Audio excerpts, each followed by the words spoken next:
hang up and try again. In this example, we will discuss how to create a method called getSum. getSum provides two arguments, a starting point and an ending point. And the idea of this method is to calculate the addition between start to end. For example, if starting point is 1 and ending point is 5, this method should add 1 plus 2 plus 3 plus 4 plus 5, which is 15. Very similar as the other one, factorial, getSum will require an accumulator where you're going to concentrate with the addition. So basically, sum is an accumulator, and we're going to return at the end of this method that accumulator. Meanwhile, this for loop basically going to start at position S, which is the starting point, and as long as that value is less than or equal to E, we're going to go one by one. Meanwhile, the addition, the accumulator, we're going to add the value of I. Let's run this program. So basically, you provide the starting point and the ending point, and you add all the values between that range, inclusively. Now let's go ahead and translate this method into a recursive one. The first step is to replace the loop to a while loop format. Let's go ahead and replace it. Notice the only thing we're doing is just put it in that form.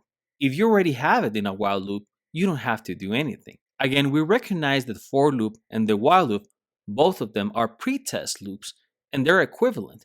This is only to ease the process of this algorithm. The next step is to use the loop condition to create a recursive and base case in that particular order. The recursive case, it will be an if statement which consists on what is inside of the body of the loop. The base case, the else statement, is what is outside of the body. Here, the only thing we have to do is to replace the while loop with an if statement and incorporate an else that will cover what is outside of the body of the loop. In other words, the base case. The next step is to supply a self call in the if statement. Notice that here we don't have any base case.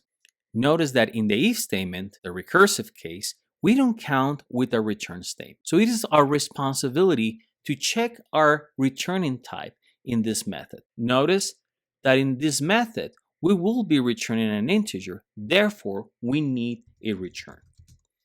The self call is just the name of this method, getSum. Here we're just providing the parameters that are required. The next step is to separate local variables into method arguments and then update all method calls. Here we identify that there's two local variables, sum and I. So we shall include them as an argument.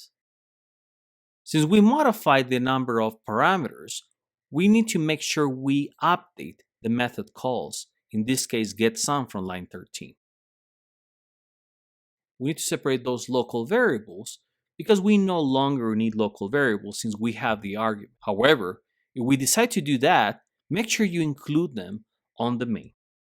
Also, method call shall include those values. Notice that it's uniform all the method calls. It takes 4 parameters in all of the calls. Let's save, compile, and run, and let's see what we got. We got exactly the same value. Notice that we don't have any loop in the code, and we achieve a level of recursion. The next step is to improve the number of arguments. Since we want to achieve this level of elegance in code, it's important to improve this number of arguments, which means that instead of using irrelevant variables such as the I, which only counts steps to achieve or to arrive to the base case, we can simply use values that are provided to us. In this particular example, let's pay attention what really I is doing. Notice the I was the initial value that we got in order to just keep track where the starting point was. So if we get rid of I, we no longer can count from starting point to ending point. Or can we? How about instead of just initializing to start, we use start. So we exchange I by S, and every time we're dealing with I is the actual value of S. Notice that S is updated on line 12, but we can also update it in the method call But be careful. Every time you see this postfix operator, the plus plus or the minus minus, remember to translate it into prefix plus plus x, plus plus s, or minus minus x, or minus minus s. This way, you don't obtain what we call stack overflow. So let's go ahead and interchange them. Make sure you update on the main your variables. We no longer need I, and therefore we don't need this statement anymore. If we save, compile, and run this program, we will have the same result.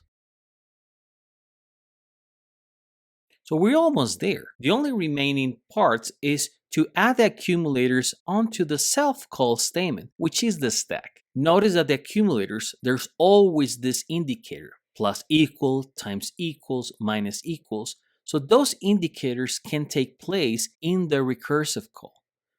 So instead of having sum, we can just add the value of s in that particular activation record. So let's get rid of this part and incorporate it, the value of s plus and the remaining of the part. We no longer would need this parameter of the accumulator or this argument when we call them. Or in the main, we don't need the sum. The last step is to negotiate what the method will return in the base case. Here in the else, notice that we're returning sum, but sum is already gone. Now, if everything is already gone, remember that what value will not affect the operation of this method? We're using addition. And what value will not affect your addition? Indeed, 0. So this will indeed compile and run an effective recursive call. As I already mentioned, I like to use the very last letter of this algorithm N to nicely transform this method into more elegant. How can we do this? Again, conditional operators, they always help you.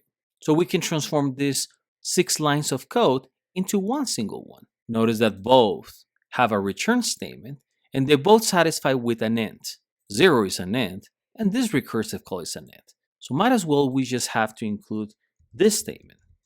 In case this Boolean statement is true, we shall return this item. Otherwise, we simply return 0. If we save and compile this program, we indeed will have the same result.